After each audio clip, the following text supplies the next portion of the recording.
Hoy vamos a abordar un tema muy importante. Seguramente conoces la revista Men's Health, que tiene millones de visitas y millones de lectores al mes. Sin embargo, su contenido a veces no es tan riguroso como uno podría esperar. Dada su repercusión, es un medio de comunicación que lleva a millones de personas y tener un gran altavoz conlleva una gran responsabilidad. Hola a todos, bienvenidos al canal de Fit Generation. Mi nombre es Marcos, soy dietista de formación y de profesión y hoy desde Fit Generation queremos que no caigas en estos sesgos de autoridad de medios de comunicación por el mero hecho de ser grandes. En este vídeo vamos a hacer referencia a un artículo publicado por Men's Health que no solo es muy poco riguroso, sino que distorsiona la evidencia científica, la cual no apoya importantes de sus afirmaciones. He de decir que desde Fit Generation se les ha enviado un mail detallando estos errores, pero lamentablemente el equipo de Fit Generation no ha recibido respuesta. Por ello, es fundamental que no te dejes malinformar, que no creas todo lo que leas en internet y hoy queremos que conozcas lo que muestra la realidad del grueso de la evidencia científica. Aquí tenemos el artículo publicado por Men's Health que ha captado mucha atención y generado muchas visitas en su sitio web. Es importante destacar que aunque tengan una gran audiencia, esto no garantiza rigurosidad en el contenido que ofrecen. Hoy vamos a analizar este artículo y detallaremos algunos de los mitos y errores que encontramos en este artículo en concreto. En particular, 5 errores claves que confunden al lector. Nos gustaría empezar abordando un mito muy común y arraigado en la cultura de la dieta, al que Men's Health da cabida y propaga. El mito de que las dietas restrictivas pueden ayudar a la pérdida de peso. Esto es completamente falso y es un caldo de cultivo para la frustración y el abandono. La pérdida de peso saludable se basa en un déficit calórico moderado y sostenible, combinado con una alimentación equilibrada y actividad física y, en todo caso, ejercicio regular. No es necesario privarse de alimentos o seguir dietas extremas o, como ellos mencionan, restrictivo, mencionándolo hasta 2 veces en un solo párrafo. Y menos cuando unos párrafos más abajo cita el salto de dieta como punto clave, el dar rienda suelta a tus perversiones culinarias tras una semana de restricción. Esto tiene más pinta de algo insostenible y disfuncional que de un buen plan y un proyecto saludable y sostenido a medio y a largo plazo. El segundo error que nos encontramos es la baja precisión para estimar el gasto calórico, algo que es muy importante. Men's Health propone multiplicar el peso en kilogramos por 26 o 28, pero no te dice qué multiplicador, por ejemplo, usar en mujeres, que este siempre debería ser menor, ni tampoco especifica que esto no es igual de útil en personas con sobrepeso u obesidad, en comparación con personas normopeso o personas que tienen un porcentaje de grasa muy bajo, como pueden ser deportistas de medio o alto nivel. Tampoco hace mención alguna al factor de actividad, siendo este muy alto, por ejemplo, en un albañil o un mozo de almacén, una persona que trabaje físicamente 8 horas diarias y que puede ser superior en consumo calórico a las 500 kilocalorías que Men's Health propone como estándar en un entrenamiento. De hecho, en los casos mencionados puede fácilmente superar las 1000 kilocalorías. Desde Fit Generation, señalando el error, también aportamos la solución. Si el rigor fuese el propósito del artículo, podrían incluir la calculadora de la fórmula mundialmente conocida de Harris-Benedict, o la que seguramente tenga más evidencia científica, que es la de Cunningham, actualizada de 1991, ya que en el caso de un trabajador, por ejemplo, una persona que tenga un trabajo activo, aunque no haga ejercicio, si le asigna veracidad al artículo de Men's Health, puede estar comiendo 1700 calorías cuando en realidad podría estar necesitando 2800 o más, y aún así perdería grasa teniendo una planificación nutricional más adecuada. Pero, ¿dónde está el problema? Pues que esta persona que acabamos de mencionar como ejemplo, si consume las 1700 kilocalorías que propone el artículo, le podría traer problemas a medio y largo plazo. Pero sigamos, y el siguiente punto, y es el tercero y quizás el más grave de todos, es confundir la pérdida de peso con pérdida de grasa, cuando son cosas diferentes. El peso de la evidencia científica no respalda la afirmación de que, en cuanto al resto de nutrientes, hay estudios que aseguran que para reducir la grasa es más efectivo prescindir antes de los hidratos que de las grasas buenas. Esto no lo apoya la ciencia. Y no lo apoya porque estos estudios confunden pérdida de peso con pérdida de grasa. Lo que haces al reducir carbohidratos es perder agua al tener menos glucógeno muscular, y cada gramo de carbohidratos requiere de 3 a 4 gramos de agua para acumularse como glucógeno, y lo único que pierdes en unos pocos días es agua, pero apenas grasa. Por eso tu peso en la báscula baja, pero no estás perdiendo grasa. tan pronto vuelves a comer carbohidratos, el peso vuelve y la grasa ni se ha enterado. Pero el peso no vuelve solo, vuelve con un sentimiento de culpa por parte de la persona que ve el éxito o el fracaso en la báscula. Por este error tan grave de concepto, es un error muy grave, la persona no sabe lo que está haciendo mal, por lo que aunque lo siga intentando, acabará frustrado y abandonando. Es un error grave de peso, y hablando de peso, el peso de la evidencia científica muestra que igualando el déficit calórico e ingesta de proteína, la pérdida de grasa es similar con dietas altas en carbohidratos en comparación con dietas bajas en carbohidratos. Salvo en los casos en los que se bajan los carbohidratos por debajo de los 2 gramos por kilo de peso corporal, ya que en estos casos se suele perder rendimiento y aumenta la probabilidad de perder masa muscular estando en déficit calórico, y con ello también desciende la tasa metabólica basal. De hecho, si eres amante de las dietas muy bajas en carbohidratos, como ellos proponen, la evidencia es bastante clara. La dieta cetogénica no es una estrategia nutricional razonable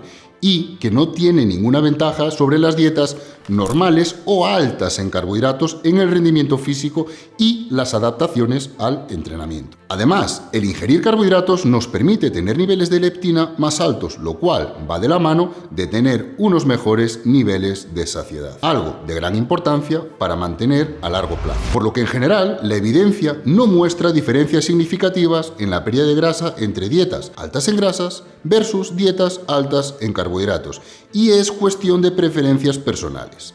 Por lo que es arriesgado hacer afirmaciones tan rotundas con consejos tan específicos usando la ciencia como aval cuando ésta no te apoya. Incluso cuando vemos a destacados defensores de la dieta baja en carbohidratos y campeones de la hipótesis de la relación entre obesidad con carbohidratos e insulina, tanto los estudios presentes como estudios previos que compararon dietas altas en carbohidratos con dietas altas en grasas, han demostrado que la pérdida de peso individual puede variar mucho dentro de los grupos de dieta asignados. Tenemos probatorios incluso en intervenciones bien realizadas donde se probó si las diferencias en la genética o en la producción de insulina podrían ayudar a predecir el éxito de la pérdida de peso en los participantes que siguieron una dieta alta en grasas o una dieta alta en carbohidratos durante un año entero. Un año en ciencia es mucho, sobre todo si hablamos de este tipo de intervenciones. Este estudio es notable debido no solo a su duración, sino a su gran cantidad de participantes y un cuidadoso seguimiento de la dieta. Todos los participantes fueron evaluados en busca de 15 genotipos. La segunda hipótesis principal que se puso a prueba fue el vínculo potencial entre la secreción de insulina y el tipo de dieta para el éxito en la pérdida de peso. Al comienzo del ensayo y en los meses 3, 6 y 12, todos los participantes completaron una prueba de tolerancia oral a la glucosa para medir la producción de insulina. Esta es una prueba que puede medir tus niveles de glucosa y o insulina en sangre después de haber consumido una cantidad fija de carbohidratos, normalmente unos 75 gramos de glucosa. Otros resultados medidos incluyeron los cambios en la composición corporal evaluados mediante DEXA, es decir, bien hecho. Se midieron también niveles de colesterol, presión arterial, niveles de glucosa e insulina en ayunas, así como gasto de energía en reposo y gasto de energía total. Repito, el diseño del estudio, bien. Sorpresa, no hubo las diferencias en los genotipos o la secreción de insulina y estos no produjeron una diferencia significativa en el cambio físico. Esto sugiere que ni el genotipo evaluado en este estudio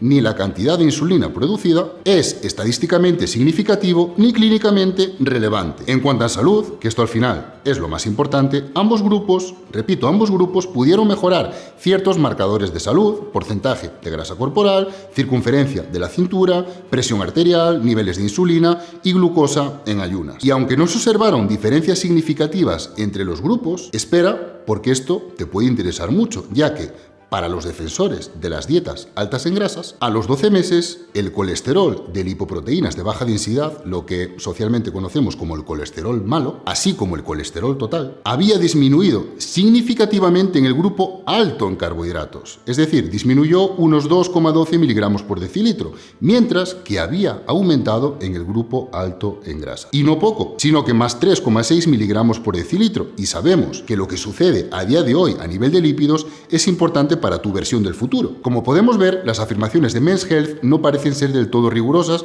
ya que no es solo este estudio, los resultados de este estudio contribuyen a una gran cantidad de evidencia que indica que para la pérdida de peso ni la dieta baja en grasas ni la dieta baja en carbohidratos son superiores, siempre y cuando no haya diferencias en la ingesta calórica o la ingesta de proteínas. Y de hecho, en Fit Generation elegimos, entre otros motivos, este estudio porque, sorpresa, en este ensayo la ingesta calórica en general fue casi idéntica entre los grupos a lo largo del periodo de intervención, pero en el grupo alto en grasas se consumió un poco más de proteína, un promedio adicional de 12,5 gramos al día, lo cual además tiende a mejorar tanto la saciedad como la termogénesis alimentaria. Es decir, los resultados de éxito en este estudio se repiten tanto en ensayos clínicos a corto plazo estrictamente controlados como en ensayos clínicos a largo plazo menos controlados, como por ejemplo con estilo libre de vida. Siguiente punto, el peso de la evidencia científica no respalda la afirmación sobre las grasas de que es el macronutriente por un lado que más calorías aporta, sí, pero también el más saciante. La proteína es el macronutriente más saciante a igualdad de calorías. Además, tenemos la creencia errónea de que necesitamos la insulina para acumular grasa, y no, de hecho, es mucho más sencillo acumular grasa con un exceso de grasa dietética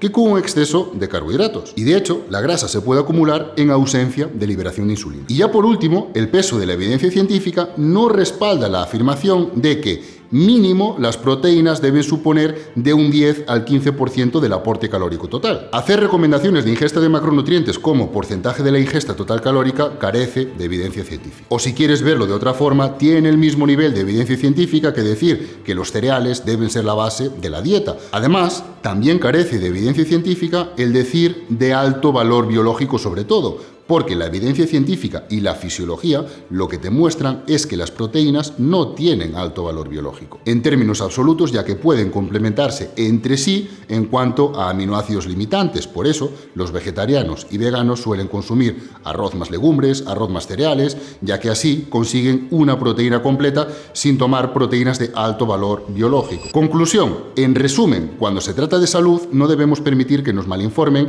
ni nos cuenten una versión distorsionada de lo que dice la evidencia científica real. Es importante cuestionar y analizar críticamente la información que consumimos. No te dejes llevar por la cantidad de gente que confía en un medio de comunicación para asignarle rigurosidad.